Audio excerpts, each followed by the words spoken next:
Mes chers élèves, pour ce premier cours, je vous propose de laisser tomber pour l'instant le cours que nous étions en train de voir sur les mouvements pour nous pencher sur le système immunitaire, le dernier chapitre de votre programme. Ne vous inquiétez pas, nous reviendrons à ce chapitre dès la rentrée fin avril. Il m'a semblé essentiel que vous ayez plus d'informations sur le système immunitaire qui est au cœur de la crise que nous traversons actuellement. Car le système immunitaire, c'est lui qui va lutter contre les parasites, contre les corps étrangers comme le coronavirus. C'est lui qui provoque de la fièvre, mais c'est aussi lui parfois qui se trompe et vous rend allergique au pollen. Le système immunitaire est une défense organisée d'un organisme pluricellulaire. Vous vous rappelez des niveaux d'organisation de la biologie. Vous avez un organisme. Cet organisme est composé de systèmes comme le système respiratoire ou le système reproducteur. Ces systèmes sont composés d'organes comme le cœur ou les poumons, eux-mêmes composés de tissus. Ces tissus sont composés de cellules et ces cellules sont composées de molécules. Le système immunitaire regroupe l'ensemble de ces acteurs et nous verrons lors de ces prochaines semaines comment s'organisent les réponses immunitaires. Les micro-organismes sont les ennemis potentiels de notre corps, que ce soit les bactéries, les virus ou d'autres parasites pluricellulaires comme la dengue.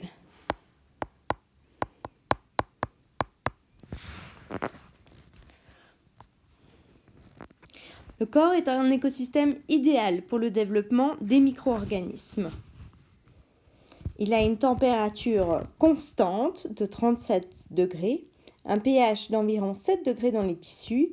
Attention, ce pH est beaucoup plus acide dans le système digestif et il est composé de cellules riches en nutriments, des conditions idéales pour tout micro-organisme qui souhaite se développer. Pourtant, le corps humain abrite de nombreux micro-organismes. Un humain en bonne santé en accueille 10 puissance 14, soit 10 fois plus que ses propres cellules. Tous ces micro-organismes se trouvent dans des endroits considérés comme externes au corps. Les muqueuses, la peau, mais aussi l'ensemble du système digestif et l'estomac. Vous connaissez peut-être certains de ces micro-organismes comme Escherichia coli qu'on trouve dans le côlon, le lactobacille présent dans le vagin et Candida albicans qui est lui non pas une bactérie mais un champignon qu'on retrouve dans différentes muqueuses. Ces micro-organismes forment de multiples organes supplémentaires au corps. C'est ce qu'on appelle le microbiote. Ils sont naturellement présents sur la peau et dans le tube digestif et effectuent des tâches utiles. C'est pour ça qu'il existe quantité de produits ayant pour but de favoriser leur développement. Normalement, le système immunitaire devrait attaquer tout corps étranger. Vous voyez dans la première image des leucocytes, cellules du système immunitaire, en train de phagocyter des bactéries. Dans la seconde image, nous avons des cellules NK cells, Natural Killer cells, qui sont en train d'attaquer une cellule étrangère. Mais tous ces micro-organismes dont nous avons parlé sont ce qu'on appelle des micro-organismes commensaux. Ils sont inoffensifs, voire bénéfiques pour l'être humain. Ils l'aident dans la digestion et dans différentes fonctions. Et surtout, ils protègent l'être humain des mauvais micro-organismes, des micro-organismes qu'on appelle pathogènes.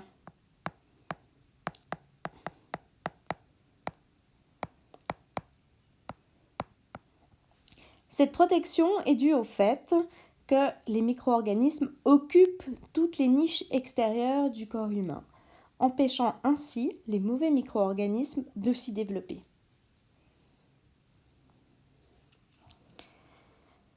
À vous de me dire comment est-ce qu'on qualifie la relation entre l'être humain et les micro-organismes commensaux.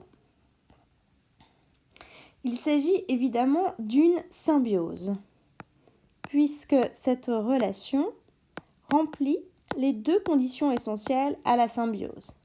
La première, des avantages mutuels,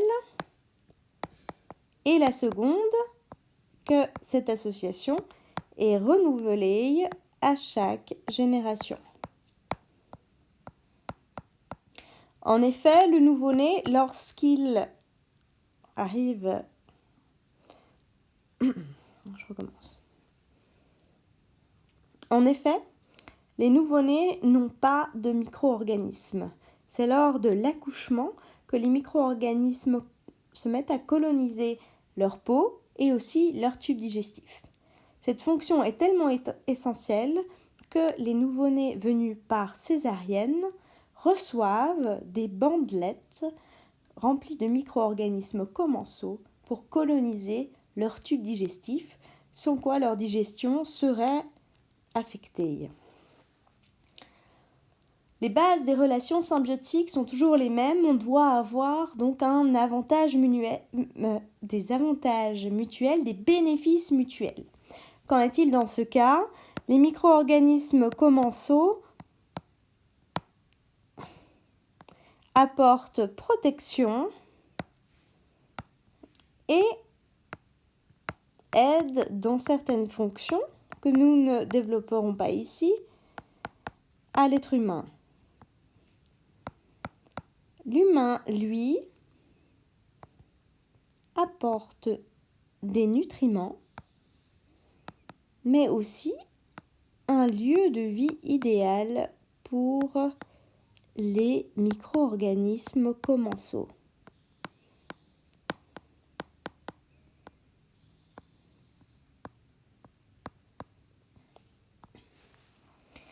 Les bons micro-organismes sont donc qualifiés de commensaux, les mauvais sont qualifiés de pathogènes, ce qui signifie capables de produire une maladie.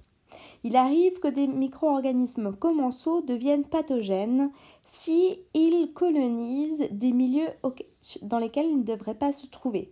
Par exemple, si un micro-organisme commensal de la peau passe dans une plaie.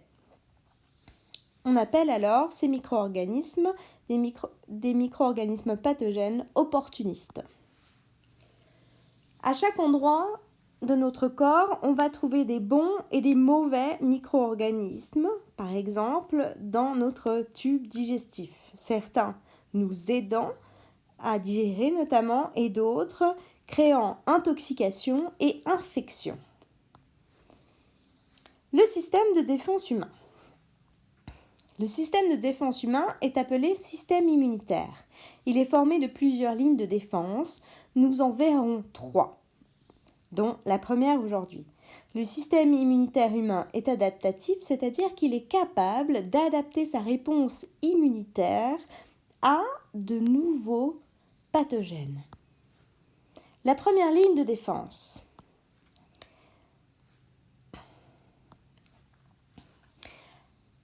Les premières lignes de défense sont multiples. La première est la peau. C'est une barrière mécanique qui empêche les micro-organismes de traverser et d'entrer à l'intérieur du corps. C'est aussi une barrière chimique. Le pH de la peau est plus acide que le reste du corps grâce à la sueur et au sébum, ce qui empêche la prolifération de certaines bactéries. La peau est organisée en différentes couches. Les couches du bas ne cessent de se diviser par mitose, ce qui implique que les couches du haut sont formées d'épidermes de couches de cellules mortes. Ces cellules mortes sont là pour protéger l'intérieur du corps. Les muqueuses, comme le tube digestif, sont des défenses chimiques. La muqueuse gastrique sécrète de l'acide chlorhydrique qui amène le pH à environ 2. La salive contient, elle, une enzyme qui tue les bactéries. Il y a aussi des défenses mécaniques comme les vomissements en cas d'infection bactérienne et des défenses cellulaires. On utilise ici les micro-organismes du microbiote pour occuper toutes les niches et empêcher le développement de micro-organismes pathogènes. La muqueuse de la voie respiratoire. On y trouve aussi des défenses chimiques. Les voies respiratoires sécrètent un mucus collant. C'est ce que vous allez sécréter lors de toux. Ce mucus collant va piéger les micro-organismes. Et les défenses mécaniques vont s'occuper de faire remonter et sortir ces micro-organismes, notamment par tout un système de poils et de cils qui vont faire remonter le mucus en direction du tube digestif ou en direction de votre nez, et des toux et éternuements qui ont pour but de faire sortir les micro-organismes pathogènes de votre corps. La muqueuse que l'on trouve dans le vagin contient elle aussi une sécrétion acide et est colonisée d'une flore commensale positive et protectrice. La première ligne de défense est donc innée. On l'a dès la naissance. Elle est non sélective dans le sens qu'elle s'adresse à tous les pathogènes. Elle est passive puisqu'elle ne fait pas d'action, mais représente une barrière pour empêcher les pathogènes de pénétrer à l'intérieur du corps. Il existe toutefois des techniques pour passer cette première ligne de défense. Ces techniques sont particulières selon les agents infectieux. Les virus comme la grippe ou le coronavirus passent par les voies aériennes. D'autres sont capables de survivre dans les conditions acides du type digestif et de produire des troubles digestifs ou des infections comme la salmonellose. D'autres passent par la peau et peuvent induire des maladies, des lésions de la peau comme la candidose. Et vous en avez d'autres qui vont passer par des piqûres d'insectes en fait, donc une rupture de la première ligne de défense pour entrer à l'intérieur du corps. Évidemment, chaque coupure, blessure est une ouverture de l'intérieur du corps pour les micro-organismes pathogènes. Intéressons-nous un peu au coronavirus ou Covid-19. La transmission de ce virus se fait lors de contacts étroits et prolongés. C'est un virus aérien qui passe par les gouttelettes que l'on expulse lors de la toux ou que l'on éternue. Ils sont deux mécanismes du système de la première ligne de défense. Et du coup, les virus piégés dans le mucus peuvent atteindre la muqueuse du nez, de la bouche et des yeux d'autres personnes. Elles passent aussi par les mains, car ces gouttelettes expulsées lors de la toux peuvent se transmettre de main en main. Puis, lorsque nous mettons la main vers le visage, le virus peut donc pénétrer à l'intérieur de notre corps. C'est pour toutes ces raisons qu'ont été mises en place ces différentes mesures, dont garder ses distances, afin d'empêcher gouttelettes et éternuements de nous atteindre, se laver soigneusement les mains afin de détruire les virus qui se trouvent sur nos mains et éviter qu'on ne les amène au niveau de notre visage. Enfin, tousser et éternuer dans un mouchoir ou dans le creux du coude pour éviter de mettre ces virus sur nos mains et bien sûr éviter les poignées de main puisque les mains sont les endroits les plus colonisés par le virus.